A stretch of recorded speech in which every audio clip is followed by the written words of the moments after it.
slow fashion adalah gerakan untuk mengurangi limbah tekstil gitu. Mengingat sekarang ini limbah tekstil itu merupakan pemasok sampah terbesar kedua di dunia setelah minyak. Jadi mungkin slow fashion ini gerakan untuk mengurangi sampah-sampah tekstil itu gitu. Dan salah satunya adalah dengan kita membeli pakaian pre-loved atau pakaian bekas atau shop thrifting tadi itu.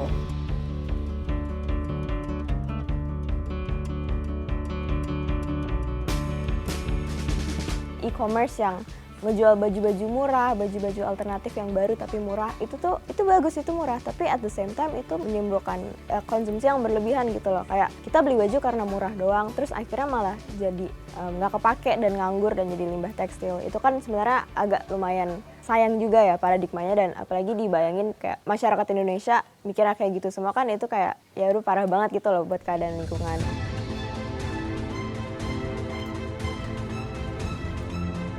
Di luar hal kesehatan gitu ya, misal kita anggap thrift shopping itu bahan-bahannya dia bebas dari penyakit, saya melihat itu hal yang positif gitu ya, hal yang bisa menjadi alternatif gitu untuk masyarakat turut andil dalam menjaga lingkungan. Tapi harus dijaga, maksudnya jangan sampai budaya thrift shopping ini kemudian jadi komoditas bisnis. Jadi yang tadinya warga itu aware gitu kan, mereka untuk menjaga lingkungan bisa dengan cara yang murah, ketika itu dijadikan bisnis, dimahalin, ya mereka akan meninggalkan, seperti itu kan. Terus kemudian langkah selanjutnya apa?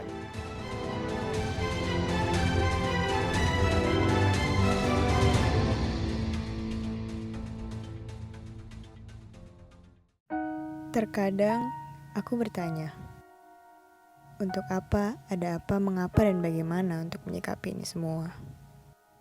Mungkin usahaku tak bisa menjawab ini, bila yang terdekat dengan kita adalah yang menyebabkan ini semua.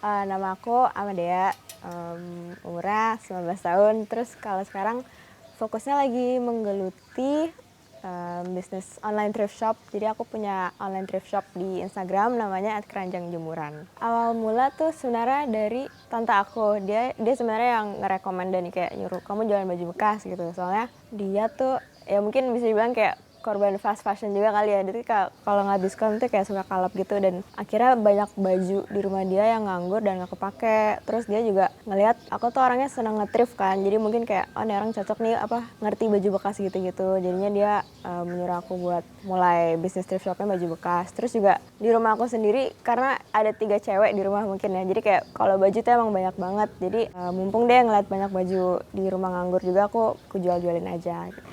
Jadi ini tempat kita nyimpen bajunya.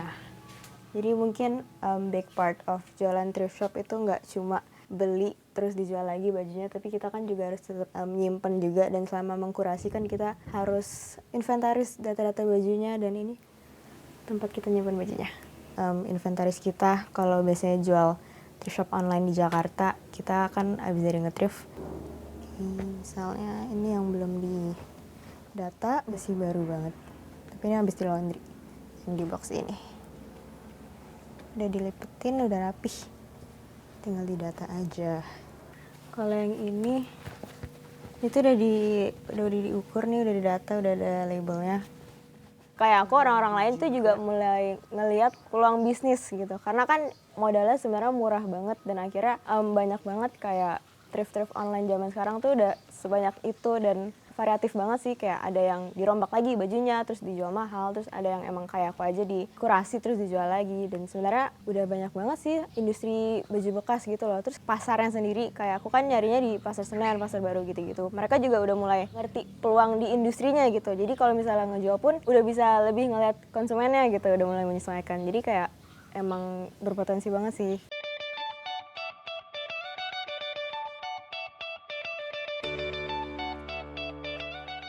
Oke, mungkin bisa kayak mulai breakdown baju-baju dikit, kayak baju-baju bekas itu gimana sih aku jualannya biasanya. Ini tuh bisa dilihat, sudah ada plastikan isinya baju-baju bekas, dan juga udah ada yang digantung. Yang digantung tuh ini udah barang-barang yang udah dikurasi, yang udah kita pilihin, udah diukurin juga ukurannya gitu. Terus ini di samping aku ada beberapa baju. yang sudah kupilihin. Jadi ini tuh baju punya aku sendiri. Tapi ini bawahnya ada potongannya. Jadi waktu itu tuh bajunya panjang terus aku potong gitu. Terus ini juga. Ini kayak rok dari dress gitu. Terus aku potong. Ini belum dilanjutin sih. Tapi kayak mau nunjukin aja kayak salah satu jasa yang kita kasih kali ya buat nge-thrift itu tuh kita nggak cuma jual lagi baju yang udah kita beli, tapi kita juga di upcycle gitu, ditambah nilai jualnya. Jadi ini tuh tadinya dress, cuma atasnya kayak kurang gitu, akhirnya aku potong dan mau aku jadiin rok. Ini juga, ini kayak kemejanya tadinya panjang terus aku crop tuh kayak biar mengikuti tren zaman sekarang ya, mungkin anak-anak yang suka baju crop gitu. Nah ini tuh tinggal di hem, terus disetrika dan diukur dan nanti bisa sangat cantik menjadi baju baru yang indah.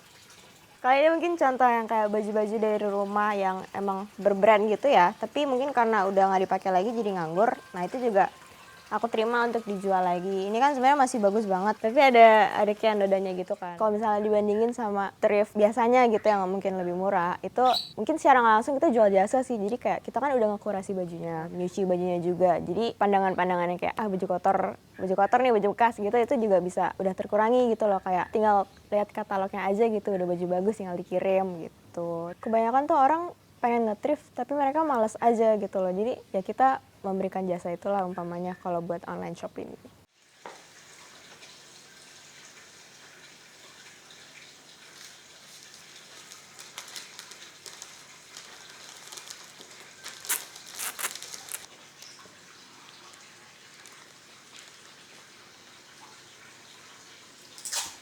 Teman-teman mereka dukung-dukung aja sih, soalnya ya udah lama ngerti aku suka thrift gitu, jadi kayak mereka dukung-dukung. Dan sebenarnya kayak kalau awal-awal kebanyakan teman-teman sendiri yang beli gitu, mereka emang ngedukung dan udah ngerti kayak tren baju bekas inilah umpamanya. Terus kalau orang tua sebenarnya papa tuh yang paling awal kayak ya dia punya paradigma kayak ini baju bekas orang gitu, nggak higienis, kotor, mending beli baju baru aja. Tapi kayak lama-lama mungkin udah bisa ngelihat intentionnya kayak aku tuh nggak jualan buat nyari uang doang gitu loh. Tapi maksudnya di balik itu juga ada makna menghadapi isu lingkungan, terutama kayak dalam menghadapi limbah tekstil gitu loh. Jadi kayak sekalian buat mengkampanyekan, ya itu motivasi aku gitu. Jadi ya makin lama makin ngerti lah dan makin ngedukung juga kalau ada kepentingan apa-apa gitu. Biasanya mereka ngebantu-bantuin paling gitu sih.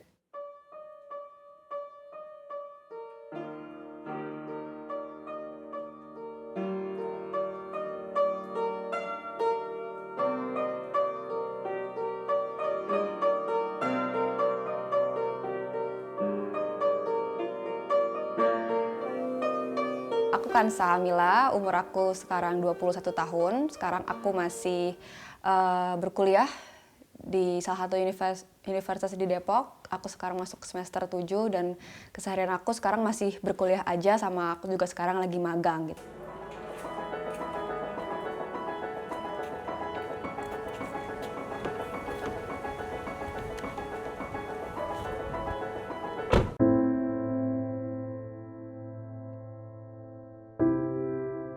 Saat ini aku terdiam melihat tumpukan itu. Tumpukan yang dibuang oleh pemiliknya. Dingin, sepi, hina yang mereka rasakan. Tapi yakinlah, mereka akan kembali kepadamu.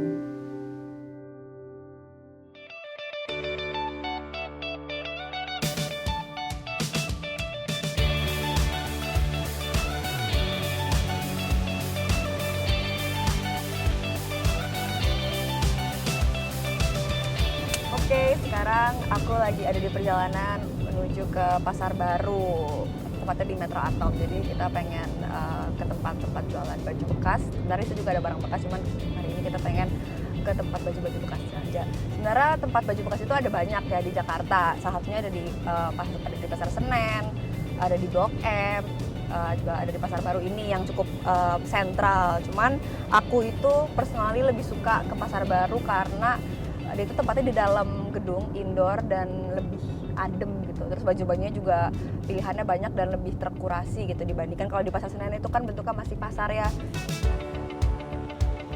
Jadi shop thrifting itu kan kita ambil dari kata utamanya itu ya, yaitu thrift. Thrift itu kan barang bekas ya, entah itu meja, properti, bahkan sampai baju gitu. Dan thrifting ya berarti kegiatan kita mencari barang-barang bekas itu.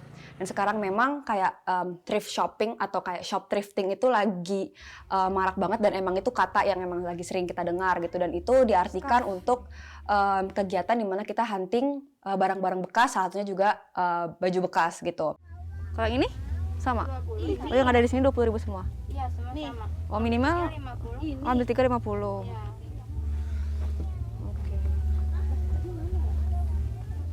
Slow fashion ini sebenarnya digaungkan untuk mengurangi sampah tekstil itu tadi gitu.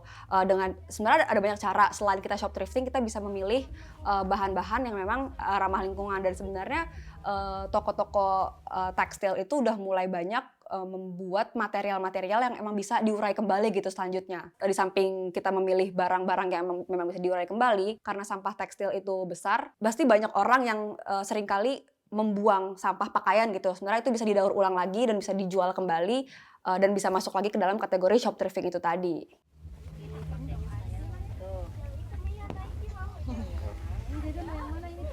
Mbak, aku mau ini berapa ini? 20.000. Oh 20. Minimal ambil berapa Mbak biar diskon Mbak? Nggak mau. Ambil 3 50. Ya, nggak mau. Nggak bisa kurang. Sebelum aku melangkah ke toko-toko baju bekas itu, aku tulis dulu nih, entah itu di handphone atau kayak di dalam otak gitu, aku butuh apa. Jadi itu sebenarnya meminimalisir kita untuk bersikap boros gitu. Karena ketika kita datang tanpa tahu pengen beli apa, itu bakal boros gitu, kayak semuanya bakal kita ambil, karena kan pilihannya banyak ya, kita bakal kalap tuh pengen ini, pengen itu, pengen ini, pengen itu. Dan ketika aku melangkah ke toko itu, aku udah tahu nih, oh aku lagi butuh celana atau rok atau apa gitu. Jadi aku memang bakal mencari fokus di kategori-kategori itu gitu. Jadi ini ada beberapa pakaian yang sebenarnya banyak defek-defek minor dan itu sangat mempengaruhi harga barangnya. Jadi kayak ini mana ya? Aku menemukan ada stain gitu di sekitar sini. Kelihatan nggak ya? Kayak ada stain warna pink gitu. Ini tuh harganya langsung turun drastis karena ada stain ini, dan menurut aku ini cuman kayak minor defect doang gitu, dan itu bisa ditutupin lagi. Terus juga ada ini, aku beli, ini baru banget aku beli rompi ini minggu lalu, dan ini harganya lebih murah daripada yang lain karena di sininya bolong. Tuh, ini harganya jadi lebih murah dibandingkan yang lain. Cuman karena kita pakai rompinya kayak gini, bolong itu nggak akan kelihatan gitu. Dan sebenarnya karena itu bolongnya kecil, bisa kok kita tambal pakai kain lagi atau tinggal kita tambahin benang sedikit gitu. Dan itu masih tetap bisa berfungsi. Terus sama ini juga aku beberapa tahun lalu beli overall. Ini juga harganya murah karena ada stain ini nih, ada kayak stain spidol sama nggak tahu ya, ini kayak mungkin stain lumpur kering atau mungkin bekas setrikaan, dan ini harganya jauh lebih murah padahal cuma gara-gara ada ini doang, tapi itu nggak ngefek ke cara berpakaian kita gitu. Sebenarnya cuma sedikit kok barang-barang yang aku punya ada bercak-bercaknya, sisanya tuh kayak masih aman gitu. Kayak ini aku ada jas, ini bagus banget, masih bagus gitu. Ini baju bekas semua. Pokoknya yang ada di sini tuh baju bekas semua. Dan ini nggak ada bercak apapun, nggak ada bolong, nggak ada noda.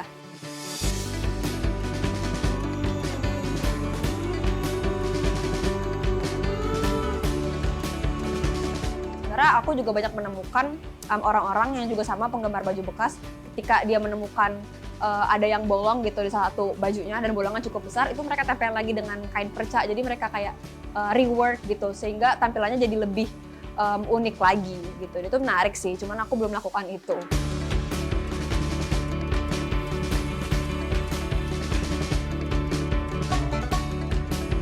Kalau misalkan kamu bilang bajunya itu jelek, berarti selera kamu yang jelek, atau misalkan kamu belum menggali lebih dalam. Karena kan memang menariknya dari kegiatan thrift shopping itu adalah ketika kalian itu digging dan hunting, dan ketika kalian udah menemukan harta karun itu, pasti semuanya bakal satisfied diri lo gitu ketika menemukan barang-barang yang emang kamu suka gitu. Dan sebenarnya kalau misalkan kotor, enggak, kan kalau kotor bisa dicuci gitu. Dan memang mungkin untuk beberapa orang ada treatment tersendiri gitu untuk menyuci ulang baju bekas. 35 kan?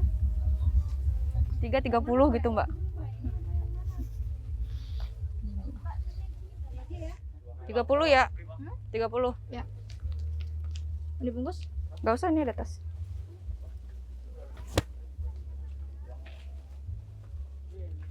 Jadi seperti halnya aku memilih baju bekas itu yang aku bilang mereka itu cuman satu gitu.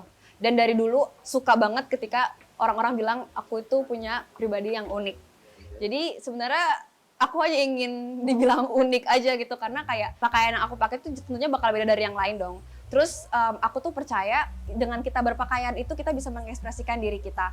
Dan ketika kita berpakaian itu bisa memfulfill mood kita, itu juga bisa meng-attract mood orang lain gitu.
Dari sejarahnya ya, slow fashion itu kan dia muncul tuh berkaitan sama fast fashion ya. Jadi fast fashion yang cara produksinya itu produksi secara cepat, terus kemudian banyak, massal, dalam waktu dekat juga, misal sebulan atau 2 bulan sekali mereka produksi dengan jumlah banyak, terus kemudian kualitasnya juga terbatas. Nah itu kan dia kemudian menghasilkan limbah ya, menghasilkan masalah baru. Jadi baju-baju yang sudah tidak layak pakai tapi kan masih berbentuk baju, mereka itu mau diapakan kayak gitu. Nah dari situlah kemudian muncul slow fashion.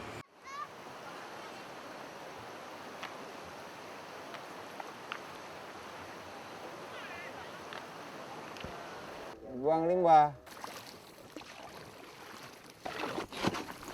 Kalau limbah tekstil ya yang dekat-dekat dengan Jakarta itu biasanya ada di Jawa Barat, di Bandung, di Sungai Citarum. Karena mereka kan emang sentral pakaian mungkin ya. Itu dia limbahnya tuh biasanya itu berbentuk ya cair kayak misalnya pewarna, potongan-potongan pakaian seperti itu. Kalau untuk Jakarta sendiri kita juga belum mengetahui di mana gitu kan ada limbah tekstil seperti itu. Terlebih juga keterbukaan informasi soal zat pencemar perusahaan di Jakarta itu juga masih lemah. Di lapangan kita belum menemukan, kemudian dari laporan pemerintah kita juga belum bisa menemukan. Jadi kalau misalnya pemerintah mau terbuka gitu kan, mereka melakukan sidak, terus mereka mau terbuka, nah mungkin kita bisa tahu daerah mana aja gitu kan yang kemudian sungai-sungainya itu tercemar karena limbah-limbah tekstil tadi. Nah, slow fashion ini, dia itu selain jadi gaya hidup konsumen, itu juga dia harus diterapin sama produsen. Jadi kayak pembatasan produksi massal, terus kemudian dalam waktu yang dekat, nah itu juga harus dibatasi. Jadi nggak hanya konsumen doang yang memperpanjang usia pakai, tapi dari perusahaan, dari produsen juga mereka membatasi produksinya. Karena pakaiannya akan tetap jadi sampah juga, meskipun usianya panjang, ya tapi dia tetap akan jadi sampah juga.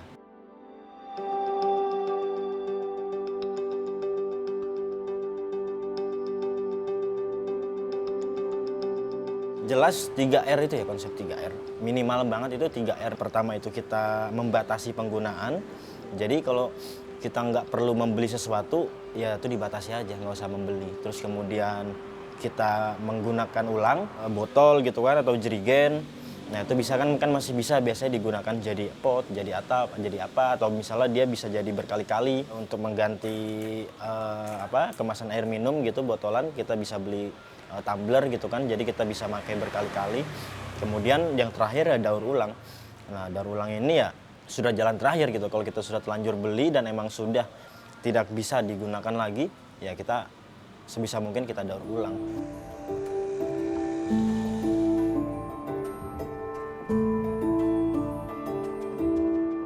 Penanggulangan limbah di Jakarta itu belum. Kami melihat belum maksimal. Misalnya dari sampah gitu, produksi sampah Jakarta itu setiap tahunnya masih di angka 8.000. Sampah masuk Bantar Gebang itu bisa sampai 7.000. Jadi hanya sekitar 1.000 ton tidak masuk Bantar Gebang. Itu mungkin dikelola atau bagaimana.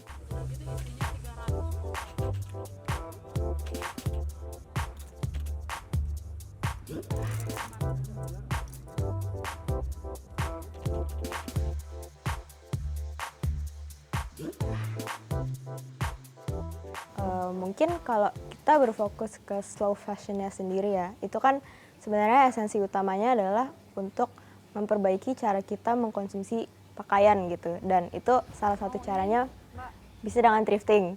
Tapi kayak mungkin bisa diperhatikan juga kayak, oke, kita udah nge-thrift nih. Tapi ketika kita nge-thrift, terus ngeborong baju banyak juga, terus nanti kayak jadi nganggur di rumah, itu juga agak sia-sia gitu loh. Jadi mungkin kalau buat orang-orang bisa diperhatikannya adalah esensi dari slow move ini tuh gimana caranya kita bisa menggunakan pakaian seefektif mungkin gitu. Jangan ada pakaian yang nganggur digeletakin begitu aja.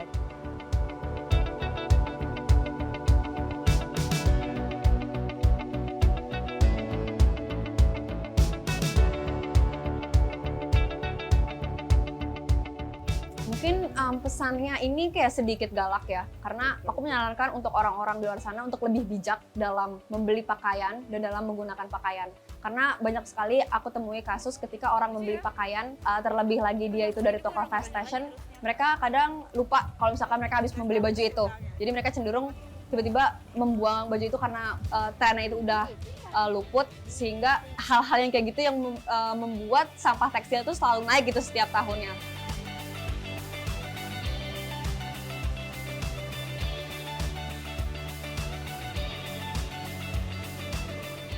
Mungkin harapannya bisa lebih aware lagi sih sama isu limbah tekstil ini, karena itu tuh in our day to day life banget, kita pakai baju gitu loh. Jadi kayak mungkin lebih sedikit demi sedikit kayak diperdalam lagi pengetahuannya tentang itu.